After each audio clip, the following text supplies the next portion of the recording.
My wife, Sarah Anderson, publicly accused me of embezzling $300 million in company funds. She had conspired with my uncle, Marcus Miller, to set a flawless trap. They reduced me from the heir of the Miller Corporation to a reviled criminal. Daniel Miller, you think a good-for-nothing like you is fit to be my husband? Sarah looked at me with disgust, grinding her high heel into the shattered ring on the floor. My only regret is that I was ever blind enough to marry a loser like you. Her voice echoed clearly through the conference room, each word a knife in my heart. I stared at the woman who had once snuggled in my arms, now a cold and cruel stranger. Just you wait, Sarah. Daniel Miller has embezzled $300 million of company funds. The announcement dropped, and the entire shareholders' meeting erupted into chaos. I stared, stunned, at the woman on the stage. The same wife who was cuddling in my arms just last night was now accusing me with a face of pure ice. Sarah, what are you talking about? I rose to my feet, my voice shaking. Sarah sneered, pulling a stack of documents from a folder and slamming them onto the table. The evidence is irrefutable. Still want to deny it? The reporters in the audience swarmed forward, cameras raised, the flashes blinding me. The board members whispered amongst themselves, their eyes branding me a criminal. This is impossible. I'll lunge for the documents, but security guards blocked my path. Impossible. Sarah stood, her heels clicking sharply on the marble floor. The bank statements are here, the investment agreements are here, and your signature is perfectly clear. What more proof do you need? I snatched the papers and scanned them. It was my handwriting, but I had no memory of signing any of it. Sarah, let's go home and sort this out. This isn't the place. Go home. Sarah's smile was pure acid. Daniel, do you still think you have a home to go to? She suddenly ripped off her wedding ring, threw it to the ground, and crushed it under the point of her heel. As of today, I, Sarah Anderson, am done with you, Daniel Miller. The reporter's cameras flashed wildly. I stared at the mangled ring on the floor, the one I had placed on her finger on our wedding day. Are you insane? We're married. Mary. Sarah stepped forward and slapped me across the face. The sharp crack echoed through the silent room. A spendthrift like you dares to call himself my husband? I clutched my stinging cheek, staring at her in disbelief as hecklers in the audience began to shout. Ms. Anderson is right. Someone like him doesn't deserve to be part of the Anderson family. And we all thought he was some kind of business prodigy. Sarah surveyed the room, her voice ringing out for all to hear. To all members of the press, I, Sarah Anderson, am making an announcement. Effective immediately, I am dissolving my marriage to Daniel Miller. The Anderson family will have no further ties to the Miller family. Sarah, I reached for her hand, but she violently shook me off. Don't touch me, you thief. Security guards closed in, grabbing my arms and hauling me away. I fought against them, craning my neck to look back at her, only to see the utter disgust on her face. Sarah, you'll regret this. Regret it? My only regret is that I was ever blind enough to marry a loser like you. 3 days later, I snuck back into our house, determined to find the truth. The entire mansion was silent, and Sarah's car was parked in the driveway. I crept toward the study, but stopped at the landing when I heard her voice. Marcus, this is going even more smoothly than we imagined. Marcus? My uncle, Marcus Miller? Of course it is. I've been planning this for too long for it to fail, came my uncle's voice. The idiot still has no idea what hit him. I crept to the study door and peered through the crack, seeing a sight that would be burned into my memory forever. Sarah was sitting on Marcus's lap, their arms wrapped tightly around each other. When can we finally be together for real? Sarah's voice was sickeningly sweet, a complete contrast to the venom she'd shown at the meeting. Just a little longer. Once I have total control of the Miller Corporation, we can go public. How long has this been going on? I couldn't take it anymore. I kicked the door open and stormed in. They both jumped in surprise, but quickly composed themselves.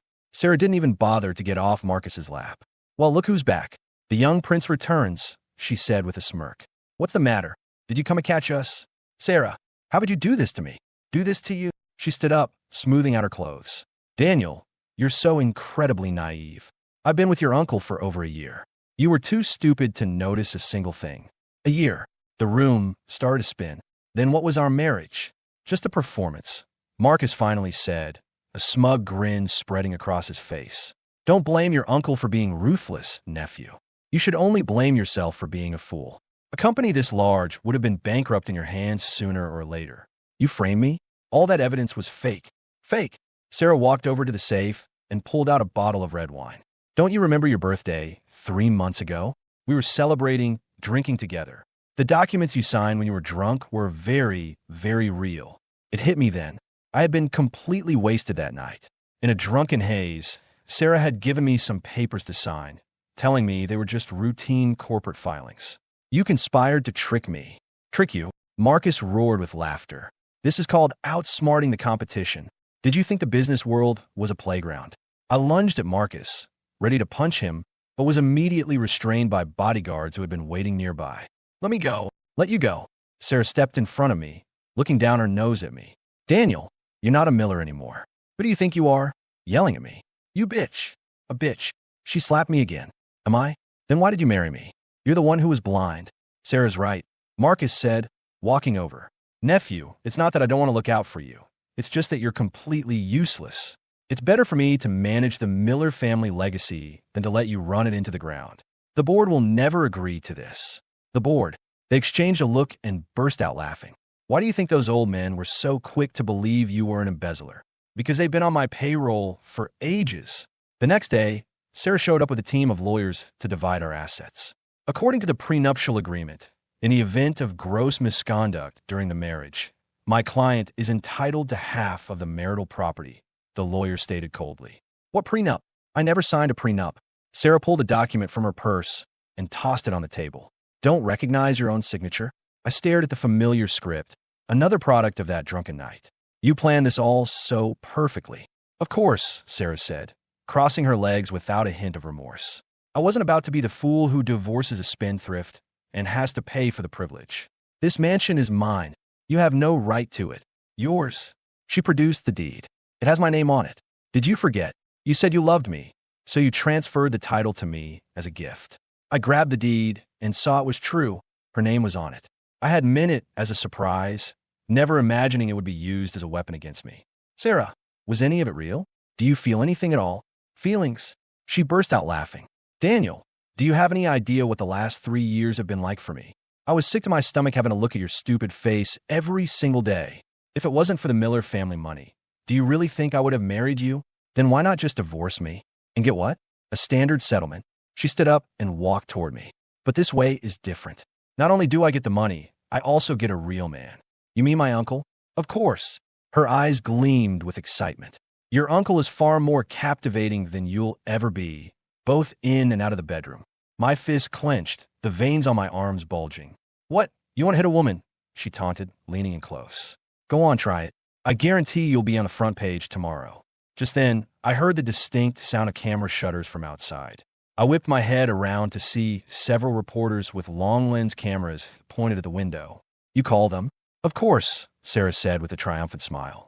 I want everyone in New York to see how pathetic the great Daniel Miller is. Can't even keep his own wife safe. I took a deep breath, fighting to control my rage. You can have the things. I just want the truth. The truth? The truth is you're an idiot, she said without a shred of pity. From the very first day I met you, it was all about the Miller family fortune. Did you honestly think I could ever fall in love with some brainless trust fund kid? So our 3 years, an act. It was all an act, she interrupted. I'm a pretty good actress, don't you think? I managed to fool an idiot like you for 3 years.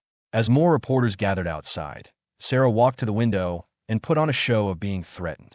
Members of the press, you all see this. Daniel Miller is threatening me. He won't let me leave. What are you talking about? Am I? She suddenly shrieked. Help me. Daniel is going to hit me. The reporters went into a frenzy, their cameras flashing nonstop. I knew exactly what the headlines would say tomorrow. Sarah, you are truly vicious. Vicious? This is just the beginning. She paused at the door and glanced back at me. Remember this humiliation, Daniel. There's plenty more where that came from. The day I was run out of New York, Sarah called me. So, how's the weather down in Austin? She asked, her voice dripping with sarcasm. What more do you want from me? Me? I haven't done a thing, she said, feigning innocence. I'm just checking in on my dear ex-husband. Sarah, don't push it. Push it. She laughed. Oh, I'm just getting started. Just wait for tomorrow's news. I gave an exclusive interview to the New York Chronicle. I told them our whole story in detail. What lies are you going to spread now? Lies? I'm just telling the truth, she said, her voice turning chillingly cold. I'm going to tell everyone how you played with my emotions, how you partied and wasted company money on other women. I never did any of that. You didn't? So what? She said dismissively. People believe what they want to believe. Who's going to listen to the excuses of a disgraced heir? I hung up, but my phone immediately rang again. Don't be in such a hurry to hang up, Daniel. What else do you want? I have some good news for you, she said, her voice laced with malice. All your old friends? They've seen the light and decided to cut ties with you. That's impossible. Impossible? Go on, give them a call right now. I hung up and immediately dialed Mike's number. Hey man, it's me, Daniel. There was a pause on the other end of the line before Mike's cold voice came through. Daniel Miller? I don't think we know each other. Mike, what are you talking about? What do you think I mean? His voice turned sharp. I mean, I don't want anything to do with a guy like you. If you'd steal from your own company, what wouldn't you do? It was a setup. All of it. A setup? Were the bank records a setup? Was your signature a setup? He scoffed. Daniel, do you take us for fools?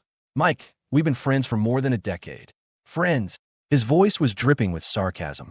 Do friends steal from their own company? Do friends put the rest of us at risk? Stop playing the victim, Daniel. Anyone associated with you now is toxic. The line went dead. I tried calling Chris and Kevin, but got the same response for both of them. My phone rang again. It was Sarah. So, see? I wasn't lying.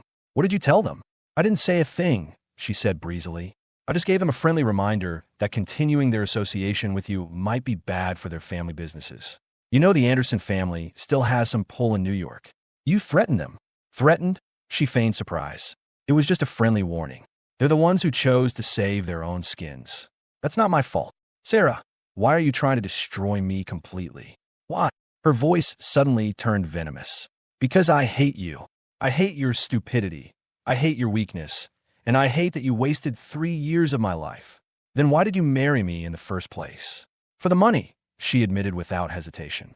But now I've realized your uncle is 1,000 times the man you are. He's not just rich and powerful. He's also much, much better in bed. You slut. Am I? What does that make the man who married me? She cackled. Mark my words, Daniel. This is only the beginning. I'll make sure you can't survive in Austin either. I'm going to make sure you never get back on your feet. 2 years later, I had established myself in Austin. My new company was growing fast. One day, I made a point of showing up at a meeting with one of the Anderson family's most important clients. Mr. Davis, I hope you'll consider our proposal, I said, handing him the file. He flipped through it, his eyes widening slightly. Mr. Miller, your pricing is certainly competitive. Shall we sign the contracts tomorrow then? Yes, absolutely. Just then, the door opened and Sarah walked in. The color drained from her face the moment she saw me. Mr. Davis, am I interrupting? She asked, forcing a smile. Not at all, Ms. Anderson, Mr. Davis replied, looking awkward. I was just telling Mr. Miller that we've decided to move forward with his company's proposal. With him, Sarah's voice shot up an octave. Mr. Davis, do you have any idea who he is? Ms. Anderson, in business, the only thing that matters is the bottom line. Mr. Davis clearly wanted no part of our personal drama. Mr. Davis has a point, I said, rising to my feet and giving Sarah a smirk. Ms. Anderson, it's been a while. Daniel Miller, she finally snapped. Why won't you just disappear? Disappear? I chuckled coldly. This is a place of business, Ms. Anderson, not your living room. I'm here to make a deal. Is that a problem? You? What about me? I stepped closer to her. Did I embezzle funds? Did I break the law? Seeing how tense the room had become, Mr. Davis made an excuse and quickly left. The office was empty except for the two of us. Daniel, what the hell are you trying to do? What am I trying to do? I sat down on the sofa and crossed my legs. I'm just here to do business.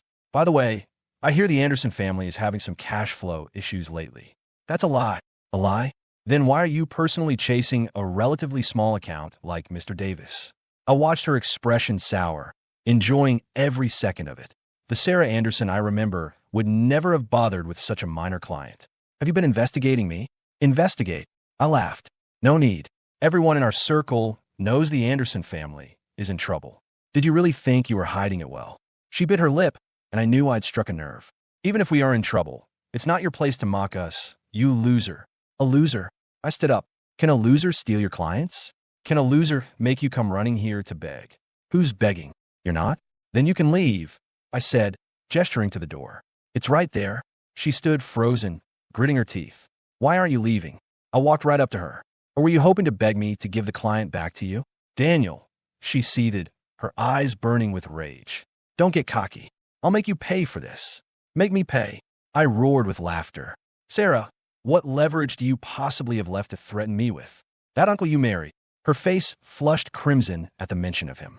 You're disgusting. Am I? I leaned in closer. Who's the disgusting one here? Calling your new husband uncle in front of your ex-husband seems pretty disgusting to me. You. She raised her hand to slap me, but I caught her wrist in a tight grip, thinking of hitting me. Sarah, do you really think this is 3 years ago? Let go of me. Let you go. I shoved her, and she staggered backward. Remember, you're not in control anymore. This is just the beginning. The real fun is yet to come. I picked up my briefcase to leave, but paused at the door to look back at her. Oh, and say hello to your husband for me. I made a special trip back for the New York City Annual Business Gala. When I walked into the ballroom, the entire place went silent. Is that Daniel Miller? What is he doing back here? I heard he struck it rich down in Austin. I strode into the gala wearing a bespoke suit and a $1 million watch, feeling every eye in the room lock onto me. Daniel, a few of my former friends started to approach, but I stopped them with a single icy glare. I'm sorry, have we met? They backed away in embarrassment. I strolled through the ballroom with a glass of champagne, savoring the looks of awe and fear. Then I saw her. Sarah was on Marcus's arm, dressed in a stunning gown, laughing with a group of society wives. The moment she spotted me, her smile froze. I made my way over, champagne flute in hand. Good evening, ladies, I said politely, before turning my gaze to Sarah. Mrs. Miller, it's been a long time. Mr.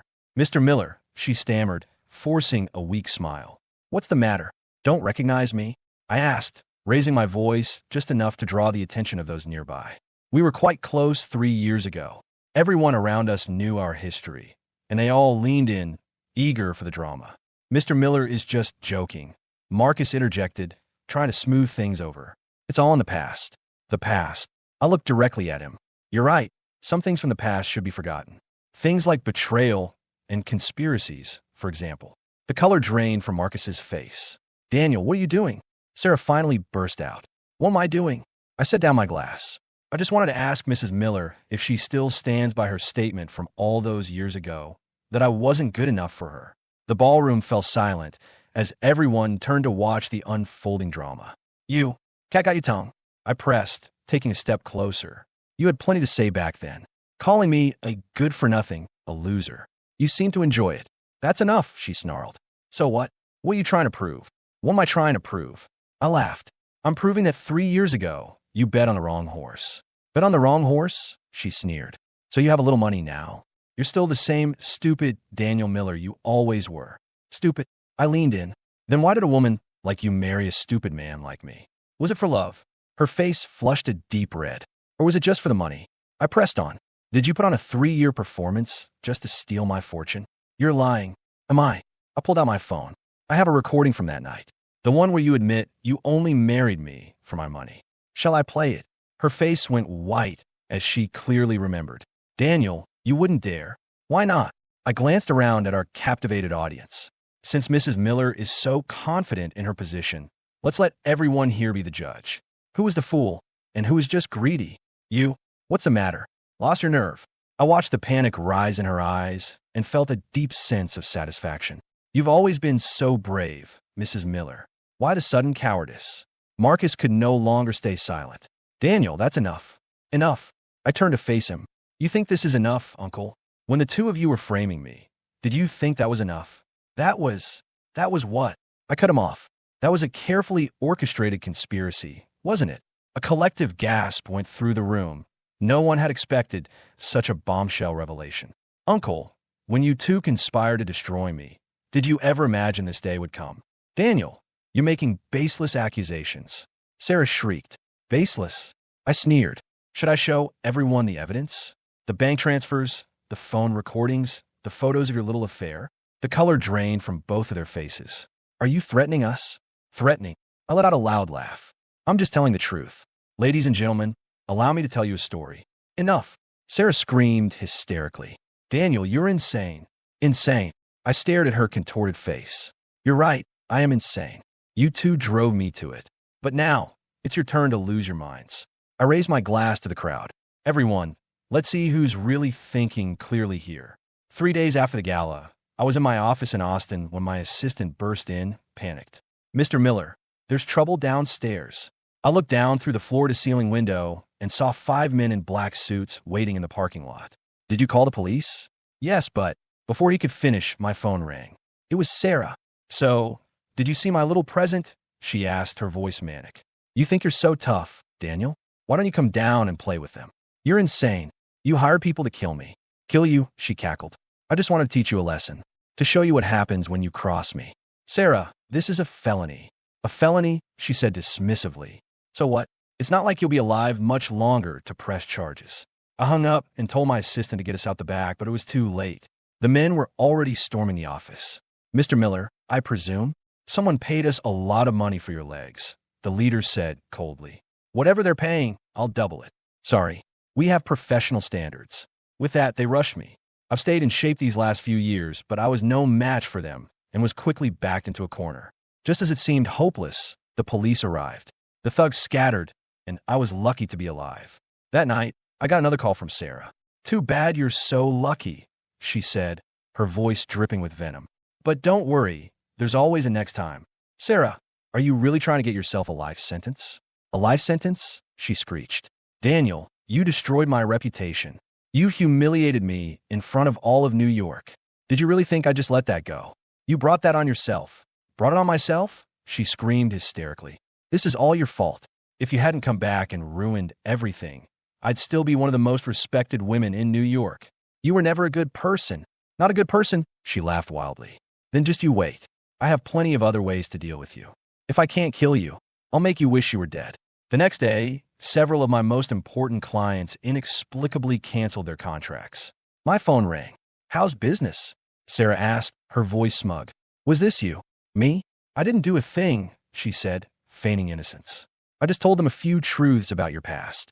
For instance, that you have a history of embezzlement and questionable character. You're spreading lies." "Lies?" she scoffed. "Businessmen hate risk. Who wants to partner with someone who has a criminal record?" "Sarah, what do you possibly gain from this?" "Gain?" Her voice was filled with pure hatred. "Making you suffer is the only gain I need. You wanted to fight, Daniel? Well, you got one. Let's see who's left standing at the end." The next few days were a nightmare. First, it was an audit from the IRS. Then, it was an inspection from the Department of Commerce. Finally, even the fire marshal showed up. And after each visit, Sarah would call to taunt me. "Having fun being the boss. What is your end game here?" "My end game." Her voice was becoming unhinged. "I'm going to run you out of Austin. I'm going to leave you with nothing. I'm going to make you kneel at my feet and beg me for mercy. In your dreams." "Dreams? We'll see about that." 2 days later, I was ambushed on my way home. There were more of them this time, and they were armed with knives. I ran for my life, eventually taking refuge in an abandoned factory. My pursuers were right behind me. "Come on out, Miller. You can't hide forever." I crouched behind a piece of machinery, my heart hammering against my ribs. My phone buzzed. It was an iMessage from Sarah. "I paid top dollar this time. They won't show any mercy. Get ready to die, Daniel." I texted back. "You're a psychopath, Sarah?" She replied instantly. "A psychopath? You're the one who made me this way. Now die." Just then, one of the hitmen spotted me. I burst from my hiding spot, grabbing a steel pipe off the floor to defend myself. It was me against all of them. I was quickly overwhelmed and was about to be killed when I heard the wail of police sirens. The assassins fled. I lay on the ground, covered in blood, gasping for air. Later, from my hospital bed, I called Sarah. "Sorry to disappoint you again." "Damn it," she screamed into the phone. "Those useless idiots. All that money for nothing." "Sarah, you actually tried to have me murdered." "Yes, I dream about it every night," she admitted freely. "Daniel, you took everything from me. I'm going to make you suffer." "Fine," I said, my voice suddenly calm. "If you want to play this game, let's play it to the end. But next time, it's my turn." While I was recovering in a hospital, I hired investigators to dig up everything they could on Sarah and Marcus from the last few years. They thought I couldn't touch them from Austin. They were about to learn how wrong they were. The day I was discharged, I sent an anonymous package to several major media outlets in New York. That afternoon, Sarah called me, screaming, "Daniel, what did you do?" "What did I do?" "I just told everyone the truth," I said, calmly sipping my tea. "What's the matter? Don't you enjoy being front-page news?" "You bastard." "Bastard." I chuckled. Now, Mrs. Miller, such language. By the way, where is your husband? Why isn't he joining you on this call? He's at the office, dealing with things. Dealing with things? I roared with laughter. You mean dealing with the fact that Miller Corporation stock just plummeted 30% in a single day? How is he holding up? Daniel, you've destroyed us. Destroyed you? I sneered. You tried to destroy me first. Now you finally know what fear feels like. We could talk about this. Talk. I cut her off. You want to talk now? Did you want to talk when you sent hitmen to my office? That was a moment of weakness. A moment of weakness. My voice turned to ice. Sarah, do you take me for an idiot? You sent 2 separate teams to kill me. That's not weakness. That's premeditation. You what? I stood and walked to the window. I have some more good news for you. This is just the beginning. I've already turned over all the evidence of your crimes to the district attorney's office. What? Oh, and the photos of your affair? I sent those along as well. I savored the sound of her panic. Curious how I got them? That's impossible. We were so careful. Careful. I laughed. Being careful is screwing my uncle in my own house. You'd be amazed at the technology private investigators have these days. I heard something shatter on the other end of the line. Daniel, you son of a bitch. Am I? I said calmly. I believe that's my line. Oh, and I forgot to mention, I also had a word with your bank. All of the Anderson family's loans are being called in. Effective tomorrow. You can't do that. Can't I? I sneered. Why not? I happen to be one of their biggest clients now. They tend to listen to me. Daniel, we were married, for God's sake. Mary, I cut her off. You're the one who told me our marriage was just a performance. Well, the show is over. I was wrong. I was so wrong, she started sobbing. Daniel, can we please start over? Start over, I said, my voice devoid of any warmth. You're only realizing your mistake now. Sarah, it's too late. No, you can't do this, she shrieked. I can't lose everything. You can't lose everything, I repeated, my voice dripping with sarcasm. What were you doing when I lost everything? Were you in bed, having fun with my uncle? You? Me what? I said harshly. Remember this feeling? Sarah, this is what despair tastes like. You made me taste it once. Now it's your turn. Daniel, I'm begging you. Beg me. I thought back to how she had lorded her power over me 3 years ago. You weren't this polite when you were humiliating me. I can give you money. I can give you lots of money. Money. I burst out laughing. Sarah, do you really think I need your money? I don't want money. I want you to pay for what you did. Then what do you want? What do I want? I walked to the window, looking out at the setting sun. I want you to kneel before me and confess everything you did. I'll do it. I'll kneel right now. Now. I sneered. It's too late for that. I want you to kneel in front of everyone in New York. 3 nights later, Sarah actually showed up. I was living in the most exclusive gated community in Austin, in a 10,000 square foot mansion. I was on the balcony enjoying a glass of wine when she rang the doorbell. Let her in, I told my butler. When Sarah walked into the grand foyer, I remained on the second floor landing, looking down at her from behind the railing. I hadn't seen her in person for years. She looked worn out, all of her former arrogance gone. Daniel, she said, her voice trembling as she looked up at me. What happened to Mr. Miller? I asked, slowly descending the staircase with my wine glass in hand. Decided to remember we knew each other. Daniel, please, I'm begging you. Spare the Anderson family. Spare them. I stopped in front of her. Give me one good reason why I should. I'll do anything, she said, biting her lip as tears welled in her eyes. Anything, as long as you let us go. Anything. I circled her slowly. Does that include everything you did to me? I can apologize. I'll issue a public apology. Apologize? I stopped in front of her. Sarah, do you really think a simple apology is going to be enough? Then what do you want me to do? I pointed to the marble floor. Kneel. She hesitated for a second, then slowly sank to her knees. Daniel, I was wrong. I never should have done what I did to you. Wrong. I looked down at her. Tell me exactly what you did wrong. I shouldn't have betrayed our marriage. I shouldn't have framed you or humiliated you. What else? I shouldn't have sent those men to hurt you. She choked out between sobs. Is that all? I asked coldly. I don't know. I don't know what else there is. You don't know? I let out a cold laugh. Then allow me to remind you. You shouldn't have humiliated me in front of all those people. You shouldn't have said I wasn't worthy of you. Shouldn't have called me a good-for-nothing. Shouldn't have called me a loser. Her face grew paler with every word. Now, I want you to repeat the words you said to me. What? Repeat them. I commanded. Say that you're not worthy of me. Say that you're a gold digger. Say that you're a waste. She hesitated. You can't say it. I turned to leave. Then we have nothing more to discuss. Wait, she cried out, then stammered through the words. I'm not worthy of you. I'm a gold digger. I'm a waste. Louder. I can't hear you. I'm not worthy of you. I'm a gold digger. I'm a waste, she screamed, tears flooding her face. Very good, I said, walking back to her. Now tell me, who framed me? It was me and Marcus. Louder. It was me and Marcus Miller. We framed you. Why? For the money. And when did your relationship with him begin? A year before our wedding, she whispered, her voice barely audible. So, you married me just to steal my money? Yes. In our 3 years of marriage, was there ever a single moment of truth?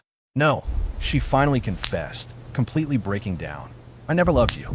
It was all an act. Hearing those words, any last shred of pity I might have had for her vanished. Good, I said, taking a seat on the sofa. Now let's discuss terms. What terms? She asked, looking up with a flicker of hope. First, you will make a public confession detailing the conspiracy. Second, all Anderson family assets will be liquidated and turned over to me. And third, both you and Marcus Miller will go to prison. What? She stared horrified. You want us to go to prison? Is there a problem? I asked coolly. Conspiracy, fraud, attempted murder. Which of those doesn't carry a prison sentence? But you said, what did I ever say I would let you go? I sneered. I just wanted to hear you confess. Daniel, she screamed, scrambling to her feet. You tricked me. Tricked you, I said, unfazed. Sarah, do you really think you have a choice here? Whether you confess or not, you're both finished. You can't do this to me. I was your wife. My wife. I stood up. Didn't you just tell me the truth? You never loved me. It was all an act. Well, the performance is over. Daniel, I'll haunt you for this. Haunt me? I walked toward the door. You'll have plenty of time for that in prison. By the way, the Anderson Family Corporation will be bankrupt by morning. I suppose that means you're unemployed. My security guards entered the room. Show our guest out. Watching Sarah's pathetic figure being dragged away, I felt a deep, satisfying pleasure. The humiliation I suffered 3 years ago had finally been repaid in full. A month later, I hosted a victory celebration at the most luxurious hotel in New York City. The entire city's business elite was there, including all the people who had once scorned me. Now they stood before me, their faces plastered with sycophantic smiles. Mr. Miller, we all misunderstood the situation back then. Yes, we always knew you were framed. We hope a man of your stature won't hold it against us. I listened to their groveling with a blank expression, sneering inwardly. I've heard what you all have to say, I announced, raising my glass. Let's put the past behind us and look to the future. A collective sigh of relief went through the crowd as they eagerly raised their glasses. Just then, 3 beautiful women entered the ballroom. Emily, in a flowing white gown, approached me with a gentle smile. Daniel, congratulations. She was followed by Jessica, poured into a tight red dress, who purred, Mr. Miller, I've been waiting for this day for a very long time.